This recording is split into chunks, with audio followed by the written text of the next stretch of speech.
Okay sir, మీరు స్టార్టింగ్లో radio మిర్చిలో సుడిగాలి ప్రోగ్రామ్ అనే ఒకటి చెప్పారు కదా. సునామీయా? ఓకే, ఆ ప్రోగ్రామ్ గురించి మాకు కొంచెం చెప్పండి. సునామీ అనే క్యారెక్టర్ అండి, అది యాక్చువల్గా రేడియో మిర్చిలో ఉన్నప్పుడు అది చేసే క్యారెక్టర్ చాలా ఫాస్టెస్ట్ క్యారెక్టర్ అది. అంటే డైలాగ్ ఎలా చెప్పాలంటే, ఒకటి ఇంట్లో చెత్త తీసుకొచ్చి సడన్గా ఊహాగాహనానికి, ఇప్పుడు పక్కింట్లో వాడు చెత్త తీసుకొచ్చి మన ఇంట్లో వేసాడు, ఈ ఇంట్లో సునామీ ఉన్నాడు, వాడు టక్ డోరు కొట్టి చాలా నీట్గా తెలిసి, హలో సార్, హలో అండి, బుద్ధి జ్ఞానం లేదంటే నువ్వు మనిషివైనా దున్నపోతావు, సిగ్గుచారం ఉండాలి కదా, ఒక మనిషికి పుట్టేవారు నువ్వు, ఎంత జ్ఞానం ఉందిరా నీకు అర్థం కాదు, నీ ఇంట్లో చెత్త తీసుకొచ్చి పక్కింట్లో వేయడానికి సిగ్గు లేదు, గవర్నమెంట్ వాళ్ళు ఏమైనా నీ అమ్మ మొగుడు అనుకున్నారా అని అర్థం కాదు, చెత్త తీసుకొచ్చి అక్కడ వేస్తావు, మా ఇంట్లో చెత్త ఉంది, మీ ఇంట్లో చెత్త లేదని ఏదో ఫీలింగ్ కదా, కొడితే చచ్చిపోతావు గాడిద మొహం అని రీ ఇంత ఫాస్ట్గా తిడుతున్నారు ఏంటి సార్, మీరు ఎవరండి అనగానే సునామీ సుత్తి నారాయణ మిశ్రో నా పేరు అని నమస్కారం పెట్టి వెళ్ళిపోతాడు. ఇంత ఫాస్టెస్ట్ డైలాగులు, ఇది చాలా సింపుల్, పెద్ద పేపర్లు ఉండేవి నాకు డైలాగు. సుత్తినారాయణ మిశ్రోలో అదిరిపోయే తిట్టేదని అంటే, మురిగ్గుంటలో పాడైపోయిన పైపు మీద వాలిన ఈగ ముక్కు కంటుకుంటే కుక్క పెట్ట మొహంవాడ అని ఒక తిట్టది. ఓసారి ఊహించుకొని, ఒక మురిగ్గుంట, దానిలో పైపు, దాని మీద ఒక ఈగ వాలింది, దాని ముక్కుకి కుక్క పెంట అంటుకుంది, అలాంటి మొహం అంటే ఇది ఇంతకంటే నీచమైన దరిద్రమైన జీవితం ఇంకోటి ఏదైనా ఉందా? వాడు చచ్చిపోతాడు ఆ ఊహగానానికి. అలాంటి తిట్లు 100 రాశాడు లక్ష్మీ భూపాల్.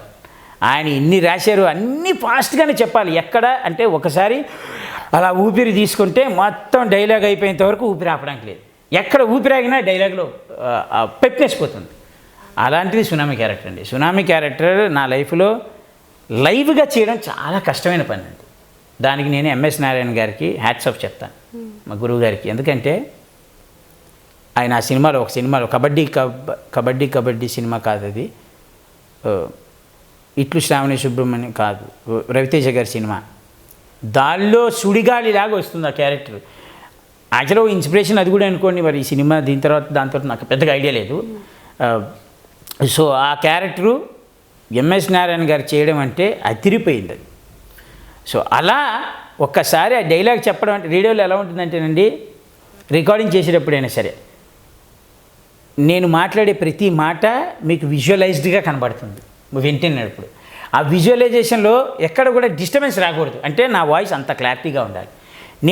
నేను చెప్పడం మొదలు పెడితే ఆ డైలాగ్ని అంత ఫ్లోలో తీసుకెళ్ళాలి. సర్రని ఒక గీత లైన్ మీద అలా వేసినప్పుడు ఇలా జలక్ ఇచ్చింది అనుకోండి, అక్కడ బ్రేక్ పడుతుంది. ఆ బ్రేక్ పడకుండా ఇది స్ట్రైట్ లైన్ అని చెప్పడానికి నా వాయిస్ని అంత క్లారిటీగా పెట్టుకొని ఫుల్ డైలాగ్ చెప్పాలి. సో ఆ ఫుల్ డైలాగు చెప్పడం సునామీ వల్లే సాధ్యమైంది. సునామీ వల్ల నాకు కొంచెం ప్లసెస్ కూడా అయినాయి. అంటే స్టేజ్ మీద స్కిట్ చేసేటప్పుడు కానీ కంటిన్యూగా డైలాగ్ చెప్పాలి అంటే నాకు సునామీయే ఇన్స్పిరేషన్. ఎందుకంటే అక్కడ చెప్పినా ఇక్కడ చెప్పలేను. ఓసారి రెండెక్కం అలవాటు అయిపోయిన తర్వాత ఎక్కడైనా రెండెక్కమేగా.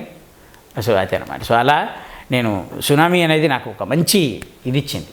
ఓకే, అదే అనుకుంటున్నా, మీరు ఎంతగా అసలు ఒక 5 నిమిషాలైనా నాన్ స్టాప్గా తిట్టేస్తూ ఉంటారు, అదే అనుకున్నా మీకు ఇదే అనమాట మొత్తం అంతా.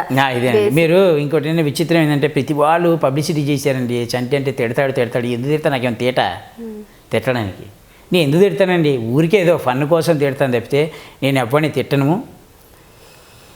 నాకు తిట్టాల్సిన అవసరం కూడా లేదు. నన్ను తిడితే ఊరుకోను. ఆల్రెడీ ఓసారి చూపించాను నా మీద బ్లేమ్ చేస్తే ఎలా ఉంటుంది అనేది, జనాలకు అందరికీ తెలుసు. సో నేను అలాంటివి ఎప్పుడు చేయను. అది తెలుగు పాపులర్ ఛానల్ని సబ్స్క్రైబ్ చేసుకోవడం మర్చిపోకండి, అండ్ షేర్ కూడా చేయండి, నచ్చుతుంది మీకు బాగా నచ్చుతుంది తెలుగు పాపులర్ ఛానల్.